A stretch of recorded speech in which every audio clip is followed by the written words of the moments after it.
Matur suwun saderenge Pak Darno. Nggih.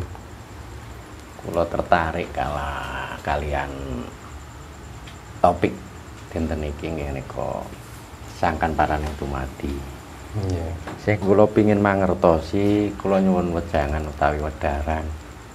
Kala wonten anasir-anasir saking sangkan paraning dumadi niku sing kula pirengaken wau bumi miwah dawana maruta lan banyu.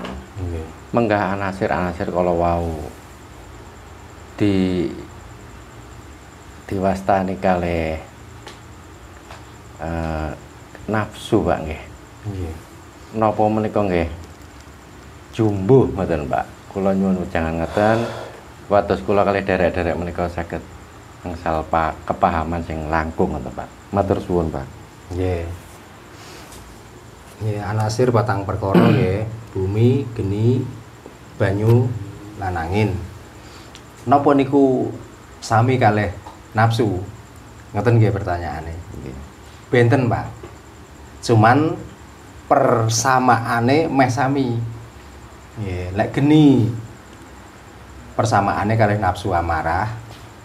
Bumi persamaane kalih alu amah. Nggih, angin persamaane kalih supiyah. Banyu persamaane kalih mutmainah. Nggih. Ngoten nggih. Lek amarah ndadekaken tiyang murka, duduga, panasten. Utawi gampang muring-muringan. Otomatis nek tiyang nu gampang muring-muringan cobi badane jenengan cepeng piyambak. Apa niku adem? Napa niku angin? Napa niku banyu? Lah mesti panas to, Pak. Nggih, bathuke anget Pak. Berarti nek ngoten niku adalah energi dari Matahari Pak. Nggih. matahari utawa api atau sinar panas. Nggih. Ngoten. Alu amah. Saking bumi. Tiang sing selalu mengikuti nafsu alu amah niku kepinginan nggih melek marang milike wong liya.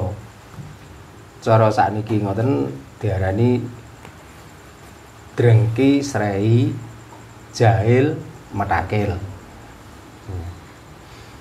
Tapi tidak disamakan karena itu tajali dari bumi. Apakah bumi seperti itu? Mboten. Nggih, nek bumi diciri mayit memang gak tukul, tapi nek bumi diciri jagung salas niku iso nuwuhno pirang-pirang las. Nggih. Berarti lek ngoten walaupun alu amah niku adalah tajali dari bumi, tapi sifatnya tidak seperti bumi. Amarah wae ngoten.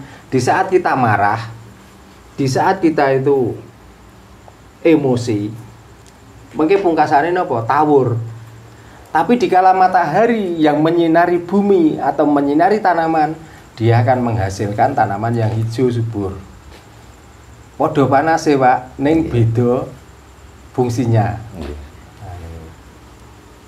Air lemah lembut sifat kita, tapi dibalik kelemahan dan kelembutan kita, mungkin kita mengharapkan pendapatan yang banyak dari orang yang kita suguhi kelemahan dan kelembutan kita.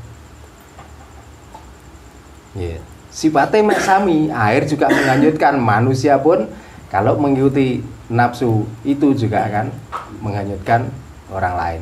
Tapi di sisi lain, air dikala mengalir, dia bisa menghidupi tumbuhan, dia bisa menghidupi manusia, dia bisa menghidupi hewan. Angin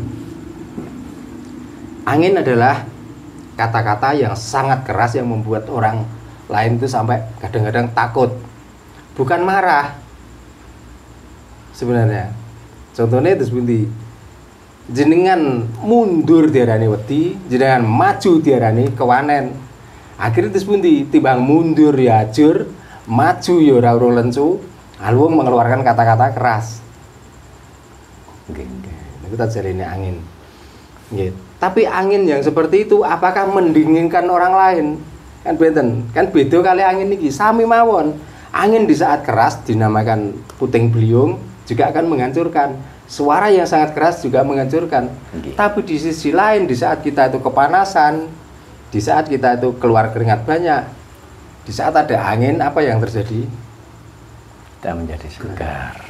Jadi nafsu itu adalah semuanya membuat orang tidak nyaman. Tapi kalau anasir patang perkara, semuanya ada manfaatnya bagi manusia itu dan bumi. Nggih. Jawabannya ya. Nggih, matur suwun, Pak. Sampun anu, Sampun, Pak. sampun Pas. Matur suwun sampun paham. Nggih. Mboten malih mbok menawi masih badhe tanglet, monggo. Mas Agung. Rahayu, Mbah. Oh ya Rayu. Rahayu. Sebelumnya nih, Mbah, kan selama ini saya itu ngangsu kaweruh gitu ke Mbah Darno. Mumpung gitu kan tadi sempat menyinggung tentang Tuhan itu sendiri gitu, Mbah. Nah, untuk dari pola keilmuan Jawa, apakah ada tanda-tanda murkanya Tuhan gitu, Mbah? Kan selama ini yang saya dengar tuh mungkin katakanlah konsekuensi kita sebagai ciptaannya itu ketika berbuat salah kan selalu disandingkan dengan kata-kata Tuhan akan murka, Tuhan akan murka. Nah, ketika kita berbicara dari keyakinan Jawa gitu, apakah ada pertanda Tuhan itu murka gitu, Mbah? Monggo. Sekarang saya kembali bertanya. Orang yang membicarakan tentang kemurkaan Tuhan, dia itu mengakui Tuhan yang mana dulu?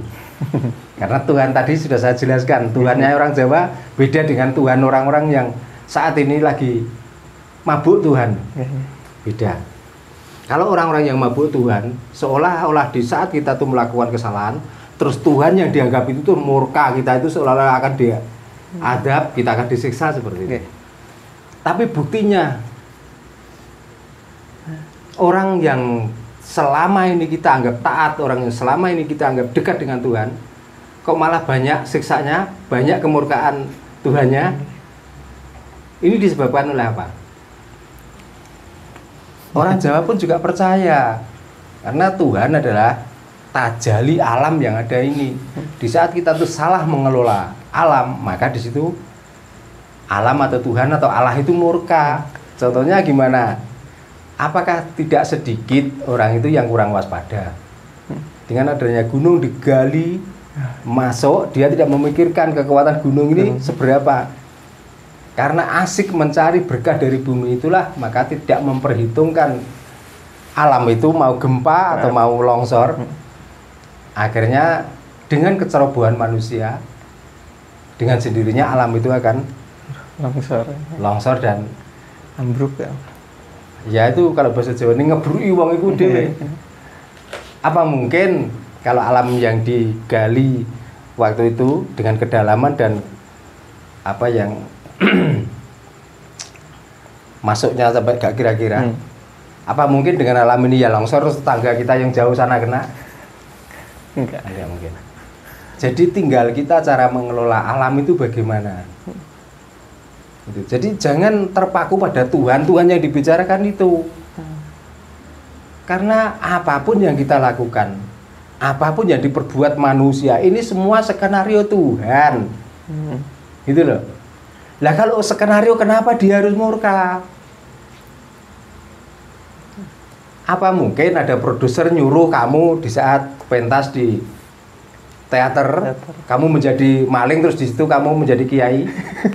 Kira-kira bagaimana nanti produsernya atau yang membuat skenario? Apa kira-kira nggak malah marah? Maka kita melakukan apa saja yang ada di dunia ini adalah skenario-nya Tuhan. Maka kalau sudah begitu kita melihat orang itu buruk, kita itu orang melihat orang itu baik, kita itu nggak usah heran. Kita itu nggak sudah bingung, ya memang itu skenario Tuhan itu seperti itu yang harus dia lakukan gitu. Nah, supaya apa? Supaya kita itu tahu bahwa oh kalau begitu baik, kalau yang begini salah. Makanya kalau hatimu itu suka ya condong yang kebaik, ya ikutilah yang kamu anggap baik itu. Kok kamu itu melihat orang melakukan buruk itu kamu anggap baik, ya kamu ikuti nggak apa-apa. Berarti kamu itu jiplak, bukan mengikuti skenario itu loh. Paham ya? Jadi orang Jawa pun juga yakin atau percaya bahwa Tuhan itu akan murka. Ya, tapi yang dimaksud bukan Tuhan yang dibayangkan orang-orang tetangga itu. Karena Tuhan sudah saya jabarkan tadi, sudah saya ceritakan tadi, tajalli atau perwujudan Tuhan adalah sesuai dengan alam ini. Ya mungkin itu seperti maksudnya tuh karma itu gimana, dharma mungkin seperti itu ya, Mas. Kalau karma dengan dharma itu yang ada hubungan dengan laku manusia itu sendiri. Jangan menyangkut-nyangkutkan tentang Tuhan. Oh, udah. Ya termasuk orang-orang yang menjiplak itu tadi. Kita sebenarnya tidak lewat jalan itu, tapi kita memaksakan lewat jalan itu. Nah, itu dinamakan dharma. Nah, dharma akan menghasilkan karma. Di saat kita melakukan kebaikan, menjiplak orang yang melakukan baik, karma kita juga baik. Di saat kita itu menjiplak dharma jelek, maka kamu akan mendapatkan karma jelek. Contohnya tadi, kalau tahu orang memberi itu baik, kamu niru, karmanya juga baik. Di saat ada orang nyuri kok kamu itu kepengen, maka jangan heran kalau karmamu nanti juga ditangkap polisi. Mungkin orang yang kamu tiru tidak ketangkap polisi, tapi kamu yang ketangkap polisi. Gitu. Itu adalah ada hubungannya dengan perilaku kita. Beda dengan Tuhan murka tadi. Ya, beda. Saya juga meyakini gitu, Mbah. Mungkin kalau dalam bahasa Sundanya mah tuh rek goreng, rek alus tuh Gusti mah ngantri, maksudnya mau baik mau jelek itu ya terserah gitu, Tuhan mah ya kayak gitulah ibaratnya. Nah, apakah bukan sering saya itu bicara bahwa Tuhan itu sifatnya kayak apa? Apakah Rohman Rohim itu adalah sifat yang baik? Bukan. Rohman dan Rohim itu adalah sifat yang sangat menakutkan. Tapi kita menganggapnya Rohman Rohim itu adalah sifat Tuhan yang paling baik. Itu salah. Karena pengasih dan penyayang. Termasuk sakit itu adalah sifat Tuhan. Kita dikasih. Termasuk melarat, itu juga sifat Tuhan. Nah, disayang. Karena kamu selalu menentang dengan sifatnya, maka disayang, cabutlah nyawamu, itu juga sifat Rahman Rahim itu. Jadi jangan kita menganggap bahwa yang maha pengasih dan penyayang, terus kita umpamakan kasih sayang itu seolah-olah kita dilulu, dilus-elus, disayang, setiap kerja kita diberi. Bukan seperti itu. Termasuk orang-orang yang sulit mencari ekonomi itu adalah sifat Rahman Rahimnya Tuhan, kasih sayangnya Tuhan. Itu makanya Rahman Rahim itu sebenarnya sifat yang sangat menakutkan kalau untuk saya pribadi. Tapi orang lain mengartikan beda, ya sudah, silakan, itu haknya masing-masing. Tapi kalau saya menganggapnya begitu. Makanya Bismillahirrahmanirrahim, dan menyebut nama Tuhan itu karena sifatnya sakarpe dewe. Tuhan itu nggak usah Tuhan itu diultimatum. Apalagi kita melihat orang yang berkelakuan jelek, terus kita berdoa, mudah-mudahan Tuhan mengadab orang itu. Jangan-jangan kamu nanti yang kena azab dengan sifat Rahman Rahimnya. Makanya nggak boleh. Ya, kita harus kembali dan kita yakin bahwa orang melakukan itu adalah sudah skenarionya, dan cara ibadah orang itu ya begitu itu. Jadi jangan menyamakan ibadahmu itu, menyembah itu kamu anggap ibadah. Karena abdun itu adalah kawulo. Kawulo itu artinya ibarat kita itu robot, tinggal tergantung yang memegang remote-nya. Ya, kalau robot di remote kok menolak, paling tidak diservis atau dibakar robot itu. Nah, kita sebagai ciptaan, kalau kita tuh menolak dengan keinginan yang mencipta, ya mungkin malah kita yang hancur. Maka jangan pernah menolak ketentuan Tuhan itu. Nah, kalau cara menolak gimana? Cara menolak kita melakukan dharma supaya kita mendapatkan karma. Karma. Gitu. Nah, sekarang baru mengatakan karma. Karma saja identik dengan hal yang buruk. Oke. Oke. Padahal karma itu nggak buruk. Kita bekerja seharian, nanti sore kita dibayar, itu juga karma. Karma dari apa? Karma dari dharma kita bekerja. Oke. Nah, begitu. Tapi kan kebanyakan orang kalau sudah membicarakan tentang karma, Mm-mm. kan di saat kita itu sakit parah, di saat kita terpuruk itu dianggap karma. Ya benar itu karma. Tapi di saat kamu itu bekerja atau mendapatkan upah, di saat kamu membeli barang dapat untung banyak, apakah itu enggak karma? Itu juga karma sebenarnya. Ya sama dengan tadi.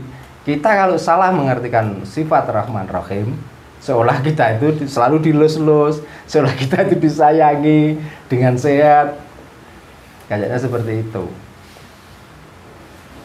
Jadi benar dari ajaran Sundayana dan ajaran Jawa Dwipa itu adalah percaya bahwa dharma menghasilkan karma. Di saat kita berbuat tanpa perhitungan, maka alam atau Tuhan atau Allah itu akan murka. Sama jadi ajarannya dari Sundayana, dari Jawa Dwipa sama. Bahkan sampai dibawa ke negara-negara lain yang menjadi salah satu agama itu juga sama ajarannya seperti itu. Mana tuh agama yang tidak selalu mengajarkan dharma? Kan nggak ada.